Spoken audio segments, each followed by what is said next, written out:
नमस्कार, जय हिंद साथियों। मैं दिलीप आप सभी का अचीवर्स ऑनलाइन कोचिंग में स्वागत करता हूं। दोस्तों, आज हम लोग फिर से संविधान सभा को पढ़ने वाले हैं। दोस्तों, पार्ट 1 वीडियो में मैंने संविधान सभा से संबंधित बहुत सारे बातें बता दिया था। दोस्तों देखिए, पार्ट 1 में हमने बात किया था कि संविधान सभा की मांग कब कब किया गया। दोस्तों, किस तरह से संविधान सभा की बात अलग अलग लोगों ने मांग की, संविधान सभा की मांग की। दोस्तों, उसके बाद संविधान सभा की मांग बार बार होने के बावजूद अंग्रेजों के कान में कुछ सुनाई नहीं दिया, कुछ जू तक नहीं रेंगा। लेकिन जब द्वितीय विश्व युद्ध शुरू हुआ, उसके बाद द्वितीय विश्व युद्ध के खत्म के बाद दोस्तों वहाँ पर लेबर पार्टी की सरकार बनती है। 1945 में ब्रिटेन में लेबर पार्टी की मतलब क्लेमेंट एटली की सरकार बनती है। क्लेमेंट एटली ब्रिटेन के पार्लियामेंट में भाषण देते हैं कि भारत को हमने अभी तक आज़ाद क्यों नहीं किया, हमने अभी तक गुलाम क्यों बनाया है, अभी उसको तत्काल प्रभाव से जल्द यथाशीघ्र भारत को आज़ाद कर देना चाहिए। ऐसा कहकर वहाँ पर भाषण दिए और अपने 3 कैबिनेट मंत्रियों को भारत भेजते हैं। दोस्तों,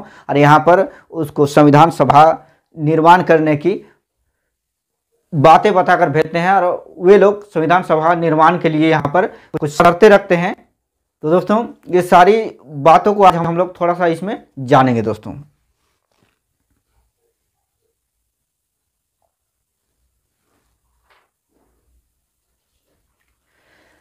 देखिए, कैबिनेट मिशन 1946 वहां से शुरू करते हैं। दोस्तों हम लोग कैबिनेट मिशन 1946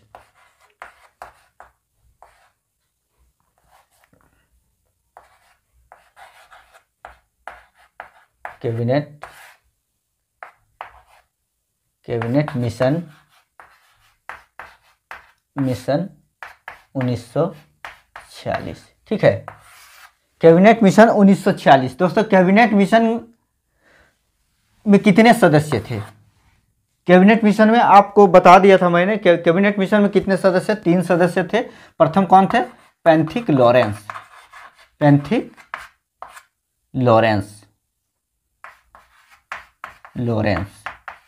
उसके ये अध्यक्ष थे। ठीक है, अध्यक्ष। ठीक है, उसके बाद दूसरा नंबर में कौन थे? Stafford Cripps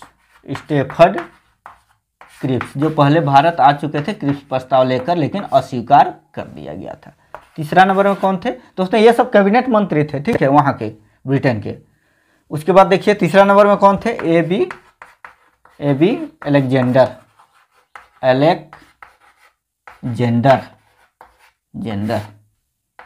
Alexander.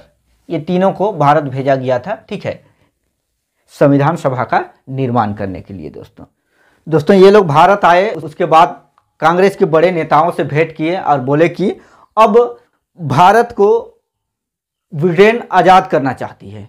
ठीक है, भारत को आज़ाद करना चाहती है, उसके लिए संविधान सभा का निर्माण किया जाएगा। क्या चीज़ का? संविधान सभा का निर्माण किया जाएगा। दोस्तों, संविधान सभा के निर्माण के लिए दोस्तों कुछ बातें कही जाती है, जिसे संविधान सभा का निर्माण होगा। अब कोई डोमिनियन स्टेट नहीं चलेगा, संविधान सभा का निर्माण होगा। उसके बाद देखिए, 10 लाख जनसंख्या में एक प्रतिनिधि होगा। ये सारी बातें कहा गया। और दोस्तों देखिए, 10 लाख जनसंख्या में एक प्रतिनिधि होगा। उसके बाद अप्रत्यक्ष चुनाव होगा।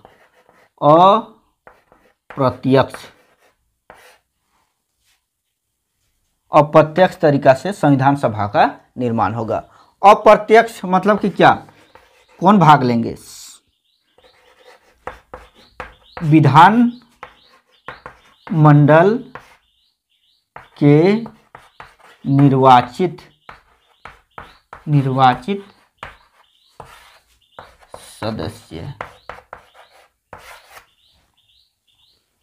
अप्रत्यक्ष कहने का मतलब, ठीक है, अप्रत्यक्ष तरीका से होगा। लेकिन आपको पहले ही क्लियर कर देना चाहता हूं कि उस समय कुछ राजा रजवाड़ों का भी शासन था, देसी रियासतों का। तो आगे हम लोग जब पढ़ेंगे तो पूरी बातें क्लियर हो जाएगा। वीडियो को अंत तक जरूर देखिए दोस्तों। चलिए हम लोग इसको मिटाते हैं।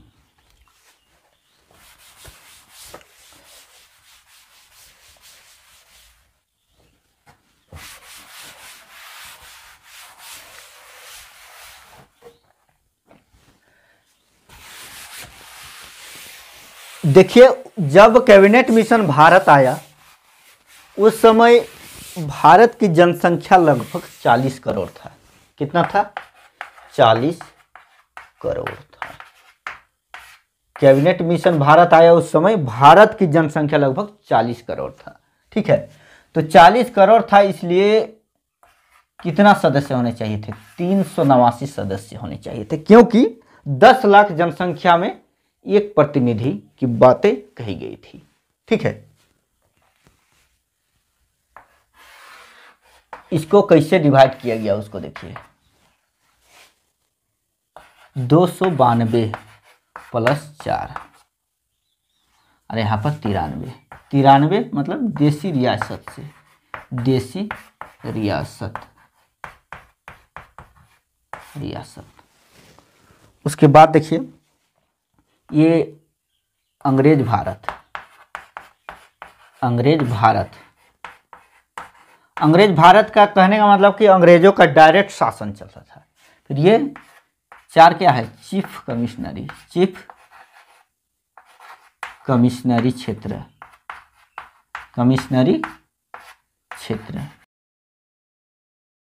चीफ कमिश्नरी क्षेत्र कहने का मतलब क्या है दोस्तों? अभी जिस तरह से यूनियन टेरिटरी है, ठीक है, केंद्र शासित प्रदेश है, ठीक उसी तरह उस समय चीफ कमिश्नरी क्षेत्र होता था। ठीक है, उसमें से पहला देखिए दिल्ली अभी भी दिल्ली केंद्र शासित प्रदेश है। दूसरा देखिए कुर्ग कर्नाटक।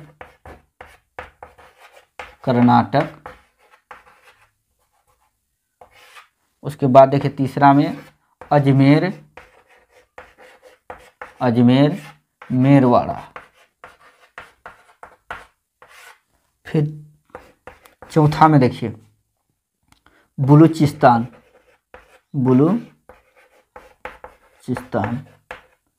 अब ये कहाँ चला गया? पाकिस्तान में,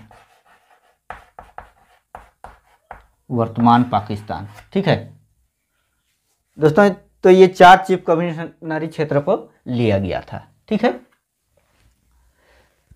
93 देसी रियासत, 299 नहीं होगा, 292 अंग्रेज भारत से।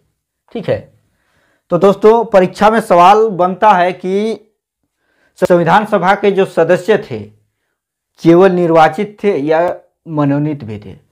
मैं आप लोगों को क्लियर कर देना चाहता हूं कि निर्वाचित और मनोनीत दोनों थे दोस्तों। क्या थे? निर्वाचित और मनोनीत थे। मनोनीत कैसे भाई? मनोनीत कैसे? मनोनीत कहने का मतलब है कि जैसे ये देसी रियासत है, ये राजा राजवाड़, देसी राजा राजवाड़, जहाँ देसी राजाओं का शासन चलता है। दोस्तों मान लीजिए कोई राजा है, ठीक है, अब उसके पास जा रहे हैं, राजा साहब हम यहाँ पर एक नियम लागू करना चाह रहे हैं, ऐसा नियम जो सभी के ऊपर समान रूप से लागू होगा और यहाँ मेरा शासन चलेगा। तो राजा मानेगा? मार के भगा देगा, सोटा निकाल के पास से ठीक कर देगा। ठीक है, वहाँ पर एक से एक सजा मिलेगा। तो दोस्तों राजा ये बातें नहीं मानने वाले थे कि निर्वाचित हो, यहाँ पर निर्वाचन हो, यहाँ पर वोट हो। तो उसके संदर्भ में कुछ विचार बनाया गया, उपाय सोचा गया कि राजाओं के पास जाकर कहा गया कि भारत में एक संविधान का निर्माण होगा, भारत में एक पूरे भारत में संविधान का निर्माण होगा, जिसके तहत संविधान सभा का गठन करना है। संविधान सभा का गठन करना है और उसी संविधान सभा ही भारत के संविधान का निर्माण करेगा। उस संविधान क्या होगा? उस संविधान होगा कि ऐसा नियम कानून जो सभी के ऊपर समान रूप से लागू होगा, सभी के ऊपर समान रूप से लागू होगा। अगर आप अपना आदमी है, जो भी आदमी है अपना बात मानने वाला, उसको भेज दीजिए वहाँ पर, कम से कम सोच समझ के आएगा। ऐसा कह के सभी को राजी किया गया। तो दोस्तों उसी तरह से राजा अपने सहयोगी, अपने बात मानने वाले को वहां से मनोनीत कर के भेजा। तो इस तरह से वहां से मनोनीत सदस्य ने भाग लिया। ठीक है, तो चलिए इतने बातें आप लोग को क्लियर हुआ होगा। तब आगे बढ़ते हैं।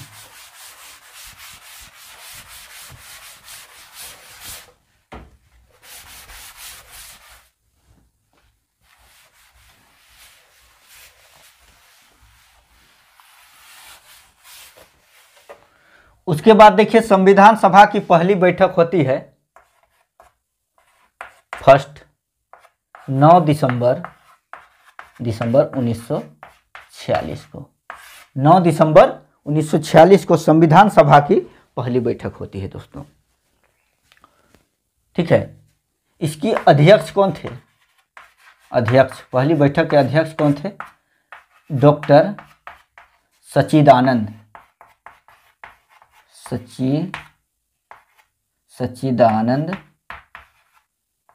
सिन्हा। कौन थे? डॉक्टर सच्चिदानंद सिन्हा। ठीक है दोस्तों, डॉक्टर सच्चिदानंद सिन्हा को 9 दिसंबर 1946 को जो संविधान सभा की बैठक हुई थी उसमें अध्यक्षता क्यों दिया गया? दोस्तों आप लोग को परीक्षा में सवाल पूछा जाता है, ठीक है, इसलिए मैं बोल रहा हूं। देखिए डॉक्टर सच्चिदानंद सिन्हा थे वो सबसे वरिष्ठतम सदस्य थे। उस दिन की जो बैठक में उपस्थित में सबसे वरिष्ठतम सदस्य, उसके वरिष्ठता के कारण उस बैठक की अध्यक्षता के लिए दिया गया। ठीक है, ये अस्थाई अध्यक्ष थे। क्या थे? अस्थाई, अस्थाई नहीं थे।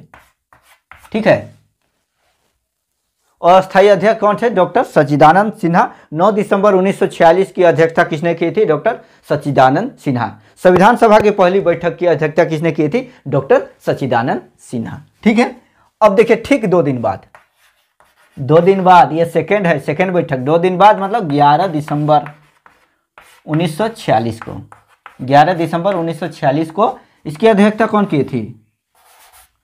डॉक्टर राजेंद्र प्रसाद, डॉक्टर राजेंद्र प्रसाद के द्वारा किया गया था। ठीक है, 11 दिसंबर 1946 को दोस्तों। उसके बाद ठीक और 2 दिन बाद थर्ड बैठक हुआ 13 दिसंबर 1946 को, 13 दिसंबर 1946 को। ठीक है, इसमें देखिए पंडित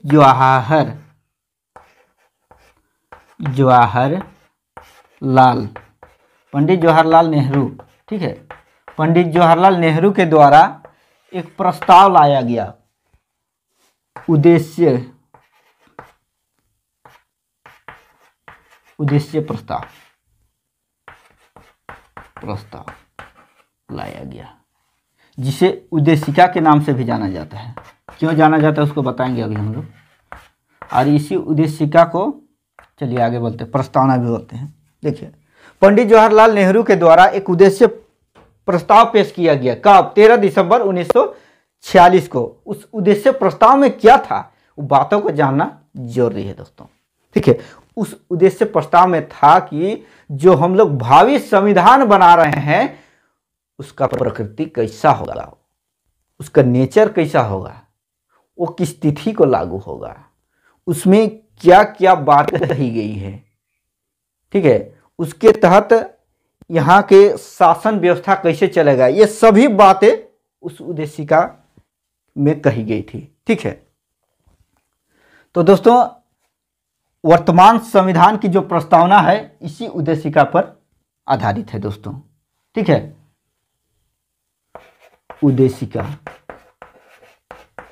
उद्देशिका ही क्या है? प्रस्तावना है। अब प्रस्तावना क्या है भाई, इसको तो मैंने पढ़ा दिया है, आप नहीं देखे हैं तो देख लीजिएगा। मैं बता दे रहा हूं कि प्रस्तावना संविधान की सार है। ठीक है, संविधान में जो बातें कही गई है उसी का सार है प्रस्तावना। ठीक है, हम भारत के लोग जैसे शब्द कहाँ है? प्रस्तावना में। ठीक है, कहाँ पर है? प्रस्तावना में। संविधान अंगीकार किया गया, संविधान लागू किया गया, ये अंगीकार किया गया, वो बातें कहाँ है? प्रस्तावना में है। ठीक है, 5 तरह की स्वतंत्रता की बातें कहाँ की गई है? प्रस्तावना में की गई है। ये सारी बातें प्रस्तावना के अंतर्गत है दोस्तों। मैंने बहुत ही अच्छे तरीका से यहाँ पढ़ा दिया है, आप नहीं देखे हैं तो वीडियो को जरूर देखिए। ठीक है, तो देखिए 9 दिसंबर 1946 को संविधान सभा की पहली बैठक होती है, उसमें डॉक्टर सच्चिदानंद सिन्हा उसकी अध्यक्षता करते हैं। उसके बाद 11 दिसंबर 1946 को संविधान सभा की दूसरी बैठक होती है। ठीक है, उसकी तीसरी बैठक होती है 13 दिसंबर 1946 को। इसमें पंडित जवाहरलाल नेहरू के द्वारा एक उद्देश्य प्रस्ताव लाया जाता है दोस्तों। उद्देश्य प्रस्ताव में बताया जाता है कि हम लोग का भावी संविधान किस तरह का होगा। ठीक है, ये सारी बातें उसमें बताया जाता है और उसी उद्देशिका पर आधारित है हम लोग का वर्तमान संविधान का प्रस्तावना। प्रस्तावना क्या है? संविधान का सार है। उम्मीद है ये बातें आप लोग को समझ में आ गया होगा। ठीक है, चलिए आगे देखते हैं।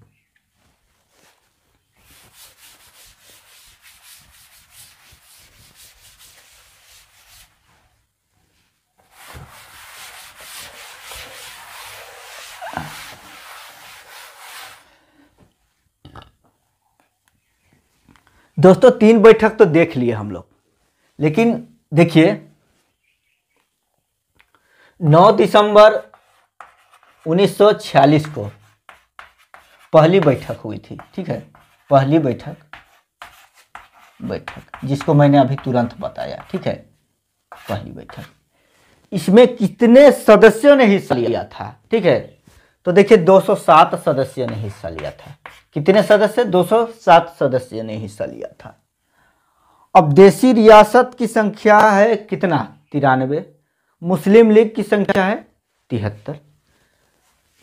तो दोस्तों मुस्लिम लीग क्या चाहता था? वो चाहता था उन लोग को अलग संविधान सभा चाहिए था। वो लोग अलग पाकिस्तान का मांग कर रहे थे दोस्तों। इसीलिए मुस्लिम लीग ने इस पहली बैठक की बहिष्कार कर दिया। पहली बैठक ही नहीं, तीनों बैठक का बहिष्कार किया मुस्लिम लीग। ठीक है, तीनों बैठक का बहिष्कार कर दिया। और दोस्तों 207 सदस्य ही आए, 207। अब देखिए फिर भी 207 सदस्य कम हो रहा था, 316 होना चाहिए।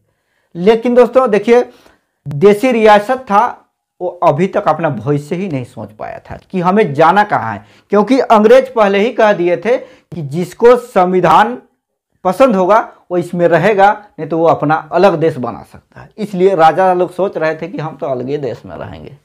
इस तरह बहुत सारा कन्फ्यूजन था उस समय, इसलिए नहीं आए थे सभी कोई। तो केवल 207 सदस्य शामिल हुए थे दोस्तों। और देखिए 13 दिसंबर 1946 को 13 दिसंबर 1946 को पंडित जवाहरलाल नेहरू के द्वारा उद्देश्य प्रस्ताव लाया गया था दोस्तों। उस दिन लागू नहीं हुआ। क्यों लागू नहीं हुआ? उस दिन बहुत सारे सदस्य उपस्थित थे। उसमें M.R. जयंकर, डॉक्टर अंबेडकर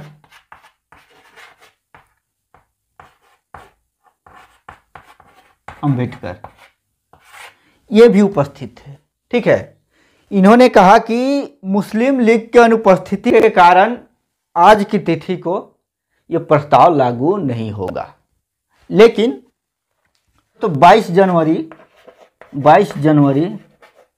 1947 ईस्वी को यह प्रस्ताव लागू हो गया। कब? 22 जनवरी 1947 ईस्वी को यह प्रस्ताव लागू हो गया। अब लागू होने के बाद दोस्तों क्या किया गया? लागू होने के बाद एक समिति का गठन किया गया। ठीक है दोस्तों, ये जब लागू हो गया तो लागू होने के बाद एक समिति का गठन किया गया, जिसे प्रारूप समिति या पांडुलिखन समिति के नाम से जानते हैं। चलिए उस समिति को हम लोग विस्तार से समझते हैं दोस्तों।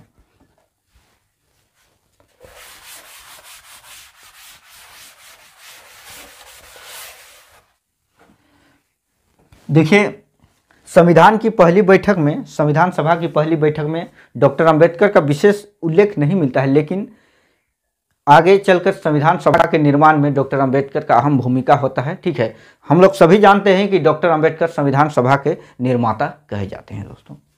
चलिए,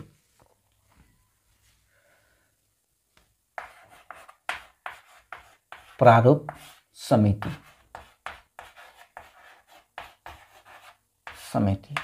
जिसे पांडुलेखन समिति भी कहा जाता है।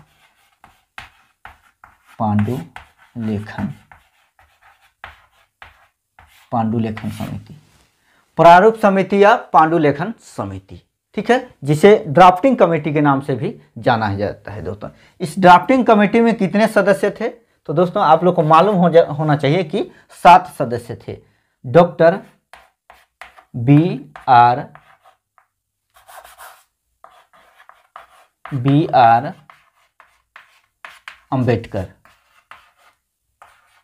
अंबेडकर ये अध्यक्ष थे। ठीक है, अध्यक्ष थे। उसके बाद देखिए दूसरा नंबर, गोपाला स्वामी, याद रखिएगा दोस्तों, गोपाला स्वामी अयंगर पूछा जाता है। ठीक है, 3 में देखिए मोहम्मद सादुल्ला,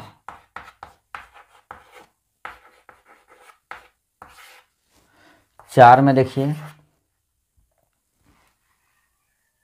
अल्लादी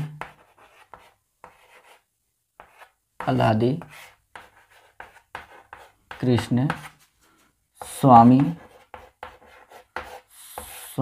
अय्यर, ये मुस्लिम लीग के थे। ठीक है, मुस्लिम लीग। उसके बाद 5 नंबर में देखिए टी कृष्णन आचार्य। फिर 6 नंबर में देखिए KM मुंशी, कन्हैयालाल मानिकलाल मुंशी। ठीक है, मुंशी। 7 नंबर में देखिए माधव राव। इस तरह से 7 सदस्य ये क्या थे? प्रारूप समिति के सदस्य थे। ठीक है, और अध्यक्ष कौन थे? डॉक्टर भीमराव अंबेडकर अध्यक्ष थे। ठीक है दोस्तों, ये कंफ्यूजन आप लोग का मन में होगा। क्या कंफ्यूजन? देखिए, संवैधानिक सलाहकार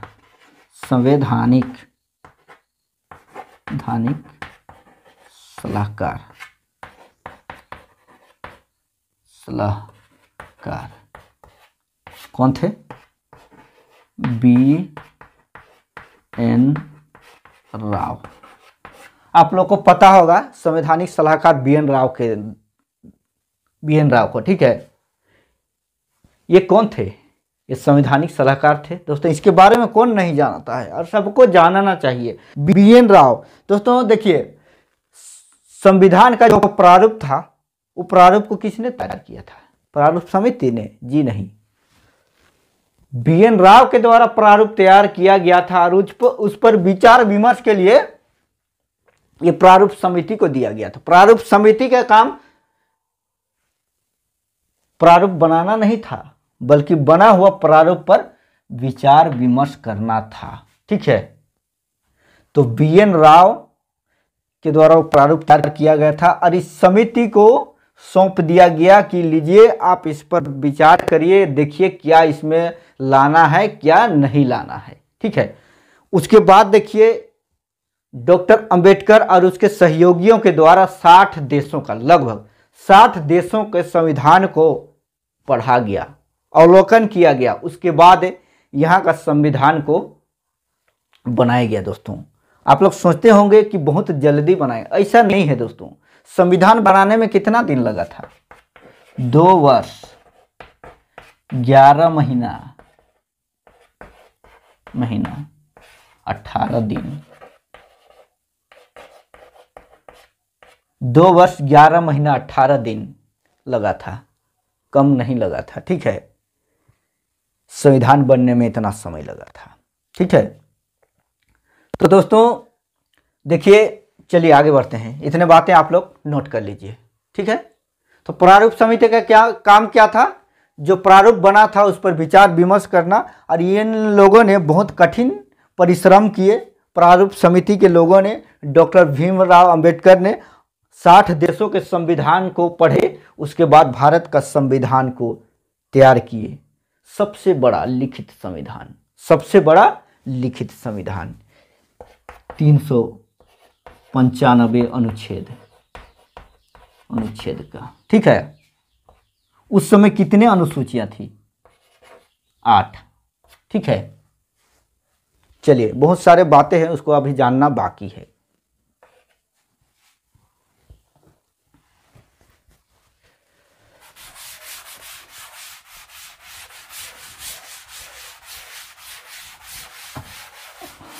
दोस्तों क्लास कैसा लग रहा है कमेंट करके जरूर बताइएगा। अगर मैं आप लोगों को कुछ अच्छा दे रहा हूं तो प्लीज़ वीडियो को लाइक करिएगा और अपने दोस्तों को भी शेयर जरूर करिएगा। दोस्तों देखिए, प्रारूप समिति को दिया गया, जो प्रारूप बना हुआ था संविधान को, तो प्रारूप समिति ने उस पर बहुत गहन अध्ययन किया। दोस्तों देखिए, जब हम प्रारूप समिति की बात कर रहे हैं तो हम लोग थोड़ा सा बाबा साहेब अम्बेडकर के बारे में बात कर लेते हैं, उसके बाद हम लोग आगे बढ़ेंगे। दोस्तों देखिए, डॉक्टर B.R. अंबेडकर, ठीक है, इसके चुनाव के बारे में जान लेना जरूरी है, परीक्षा में अक्सर सवाल पूछा जाता है। दोस्तों शुरुआती दौर में डॉक्टर अंबेडकर बॉम्बे से चुनाव लड़े थे, लेकिन चुनाव हार गए थे। ठीक है, लेकिन उसके बाद ये बंगाल से चुनाव लड़े। कहाँ से? बंगाल से चुनाव लड़े। उसके बाद वो मुस्लिम लीग की सहायता से, किसकी सहायता? मुस्लिम लीग की सहायता से चुनाव जीत जाते हैं। कहां से? बंगाल से। ठीक है, लेकिन जिस जगह से डॉक्टर अंबेडकर जीत कर आए थे, जैसे ही भारत का विभाजन होता है 15 अगस्त 1947 को, तो ये जगह चला जाता है पाकिस्तान में। कौन सा पाकिस्तान? पूर्वी पाकिस्तान, जिसे वर्तमान बांग्लादेश के नाम से जाना जाता है। उस जगह का नाम क्या है? जैसुर कुल्ला। ये कहाँ चला जाता है? वर्तमान बांग्लादेश, मतलब पूर्व पाकिस्तान में। ठीक है, वो चला जाता है। उसके बाद संविधान सभा में इसकी सदस्यता नहीं रह जाती है। दोस्तों ये संविधान सभा के सदस्य नहीं रहते हैं। ठीक है, उसके बाद BN राव के द्वारा डॉक्टर राजेंद्र प्रसाद को कहा जाता है कि संविधान सभा के निर्माण में डॉक्टर अंबेडकर का भूमिका अहम है, उसका योगदान जरूरी है, उसके योगदान के बगैर ये कार्य संभव नहीं है। इस तरह से बातें कहा जाता है। तब डॉक्टर राजेंद्र प्रसाद, उस समय के तत्कालीन प्रधानमंत्री का पद हुआ करता था। ठीक है, उस समय के तत्कालीन प्रधानमंत्री बीजी खैर, कौन थे? बीजी खैर, याद रखें,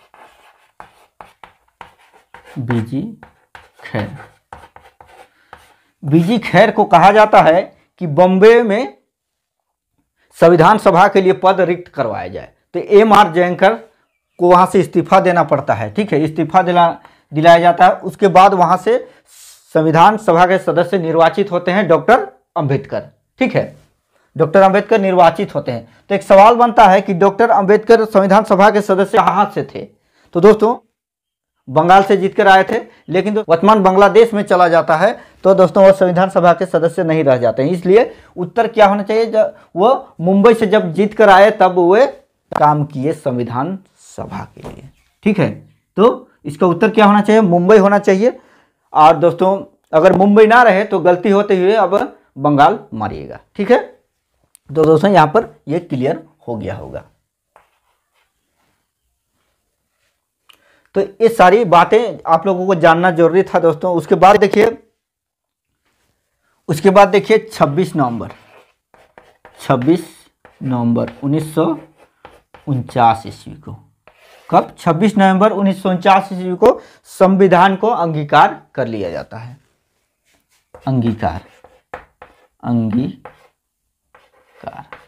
ठीक है, संविधान को अंगीकार कर लिया जाता है दोस्तों। अंगीकार मतलब स्वीकार कर लिया जाता है। उस दिन कितने अनुच्छेद लागू हुए थे? आंशिक रूप से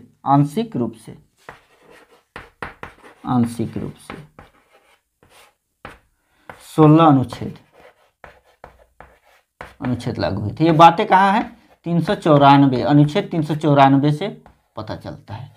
अनुच्छेद 394 से पता चलता है कि संविधान